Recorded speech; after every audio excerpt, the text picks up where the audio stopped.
Pemirsa, perputaran uang dari judi online di Indonesia akhirnya menunjukkan tren penurunan tajam jelang akhir 2025.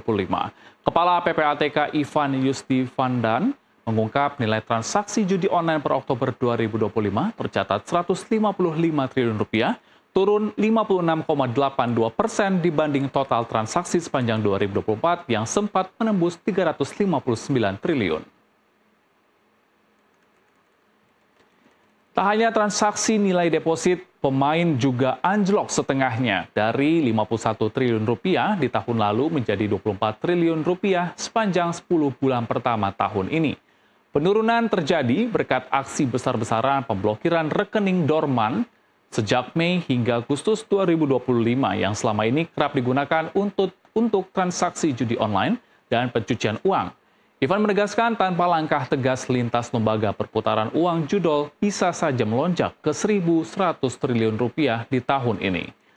PPATK menekankan dampak sosial dari judi online jauh lebih serius, mulai dari perceraian, kebangkrutan, hingga kasus bunuh diri yang kini tengah dikaji secara nasional.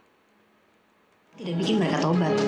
Modal habis ke belajar dari pengalaman ini, apa yang akan terjadi berdasarkan data yang ada, apa yang akan terjadi pada tahun 2025. Kalau kita tidak kumpul begini, kalau kita silo, bekerja secara silo, misalnya sendiri-sendiri, egosentris dan segala macam, PPATK memprediksi akan ada tekanan fintech yang kemudian berakibat dari 359 di tahun 2024 akan menjadi 1.100 triliun di tahun 2025. Akan melonjak ke sana. Tanpa tekanan fintech, dia akan tembus ke 481. Kita lihat lagi, kalau kita tekan nih sekarang, dia hanya akan tumbuh di akhir tahun 2025 hanya akan tumbuh 205 triliun. Kalau kita tekan terus, hanya akan tumbuh 225 triliun. 205 triliun. Artinya akan ada pengurangan 37,23% dibandingkan dengan tahun lalu. Faktanya per hari ini perputaran dana sudah mencapai 155 triliun. Per hari ini perputaran dana sudah sampai 155 triliun dengan deposit hampir 25 triliun. Dengan deposit itu masukin setoran 25 triliun. Jika ini konstan saja kita bekerja dengan arahan Bapak Menko tentunya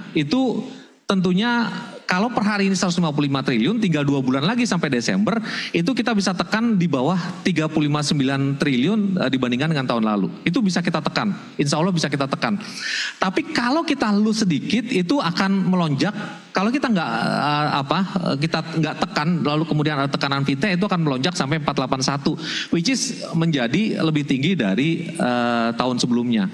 Nah, pilihan kita sebenarnya adalah menguatkan lagi. Bisa nggak kita menguatkan lagi? Prof, izin Prof, bisa nggak kita menguatkan lagi?